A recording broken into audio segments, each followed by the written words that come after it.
విదేశీ సంబంధాల్లో మోడీ ప్రభుత్వం ఓ గొప్ప విజయం సాధించింది. ఎన్నో ఏళ్లుగా కలగంటున్న మిజైల్ కంట్రోల్ గ్రూప్లో సభ్యత్వానికి అడ్డంకులు తొలగిపోయాయి. ఇకపై భారత్ విదేశాలకు మిజైళ్లను ఎగుమతి చేయవచ్చు. భారత్ తర్వాత లక్ష్యం ఎన్ఎస్జీలో సభ్యత్వమే. మిజైల్ కంట్రోల్ గ్రూప్లో సభ్యత్వం కోసం కొన్నేళ్లుగా చేస్తున్న ప్రయత్నాలు ఓ కొలుక్కొచ్చాయి.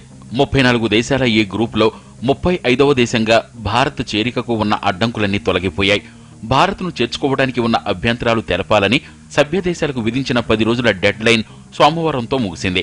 ఏ దేశం కూడా స్పందించకపోవడంతో లైన్ క్లియర్ అయినట్లయింది. అమెరికా అధ్యక్షుడు ఒబామాతో ప్రధాని మోడీ సమావేశమైన సమయంలోనే ఈ అంశం బయటకొచ్చింది. గతంలో ఇటలీ మనకు అడ్డుపడింది.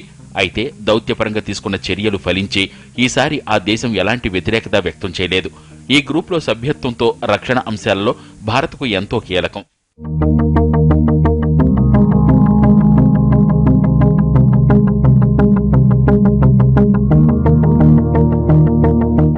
అత్యాధునిక మిసైల్ టెక్నాలజీని కొనుగోలు చేసే అవకాశం లభిస్తుంది. ప్రిడేటర్ వంటి అమెరికా డ్రోన్లను సమకూర్చుకోవచ్చు. ఓవైపు పాకిస్తాన్ కవ్వింపులు, మరోవైపు చైనా దురాక్రమణల నేపథ్యంలో మనకు వీటి అవసరం ఎంతో ఉంది. ఎంటీసీఆర్లో సభ్యత్వం లేని దేశాలకు అత్యాధునిక టెక్నాలజీని ఇతర దేశాల నుంచి సమకూర్చుకునే అవకాశం ఉండదు. దీంతో పాటు భారత్ ఇకపై ఆయుధ ఎగుమతిదారుగాను వ్యవహరించవచ్చు. రష్యాతో కలిసి భారత్ సూపర్సోనిక్ మిజైల్ బ్రహ్మోస్ను అభివృద్ధి చేసింది. ఇప్పుడు దీన్ని ఇతర దేశాలకు విక్రయించవచ్చు. ఎంటీసీఆర్తో పాటు న్యూక్లియర్ సప్లయర్స్ గ్రూప్ ఎన్ఎస్జీలోనూ సభ్యత్వం కోసం భారత్ చాలా కాలంగా ప్రయత్నిస్తోంది. అయితే ఇందులో సభ్యదేశంగా ఉన్న చైనా దీన్ని వ్యతిరేకిస్తోంది. పాకిస్తాన్కు మద్దతు పలుకుతోంది.